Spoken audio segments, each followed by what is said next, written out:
Hello everyone, good to see you.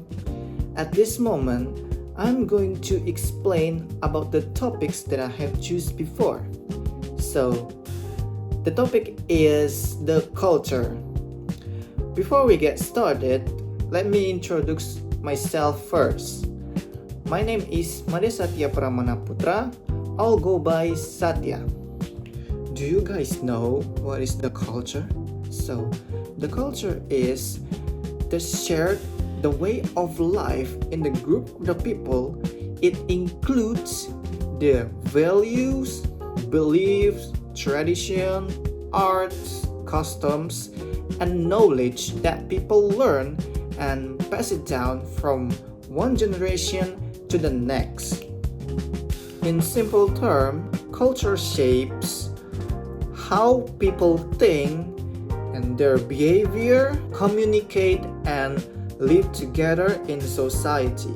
And next, culture in society today develops through continuous interaction between people and their changing environment. Unlike the past, modern culture grows so fast because of globalization, technology, and social change. And I would like to give the example and the clear explanation about it. The first one is individualism. Traditionally, Indonesian society emphasizes collectivism, mutual cooperation, or in Indonesian we know that as a gotong royong, and community values. However, modernization has gradually introduced individualistic tendencies. And now I'm going to explain how this individualism develops in Indonesian society. First is urbanization. Encourages independent living and personal decision making. So the second case is clothes or fashion as cultural expression in Indonesia.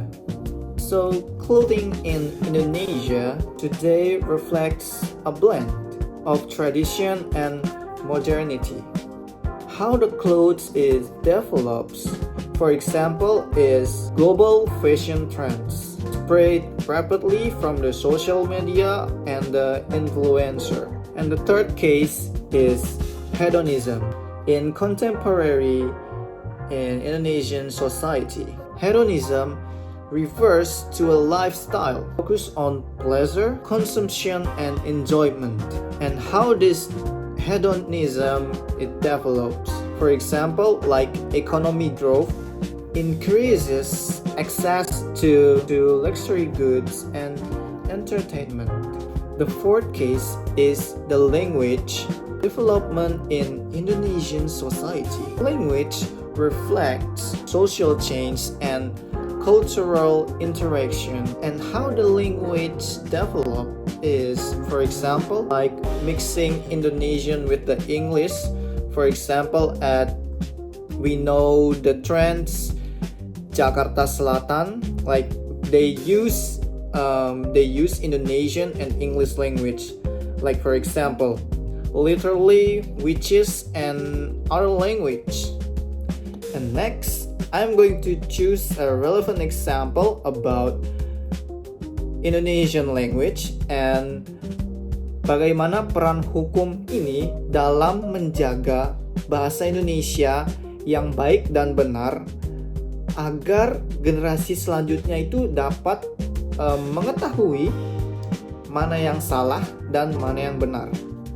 Jadi hukum ini berfungsi untuk menetapkan kedudukan bahasa Indonesia secara tegas sebagai bahasa negara dan juga atur dan menertibkan penggunanya dalam berbagai ranah kehidupan.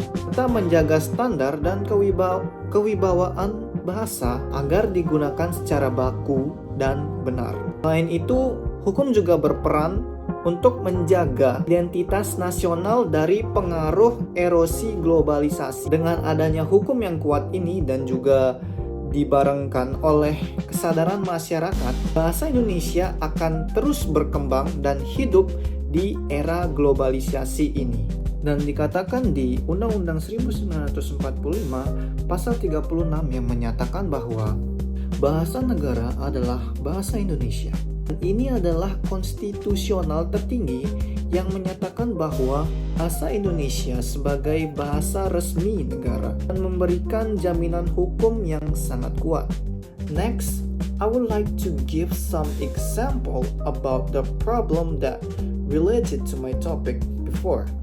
So, the problem is apa saja bahasa luar atau bahasa asing, istilah-istilah asing yang digunakan masyarakat Indonesia tanpa mengetahui arti asli dari kata-kata tersebut.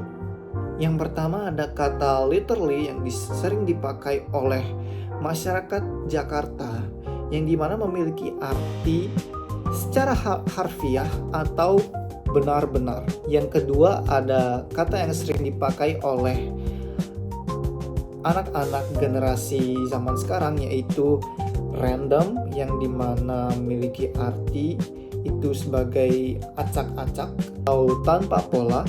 Yang ketiga yang dimana kata ini sangat fatal apabila dicantumkan di dalam sebuah skripsi yaitu PPT.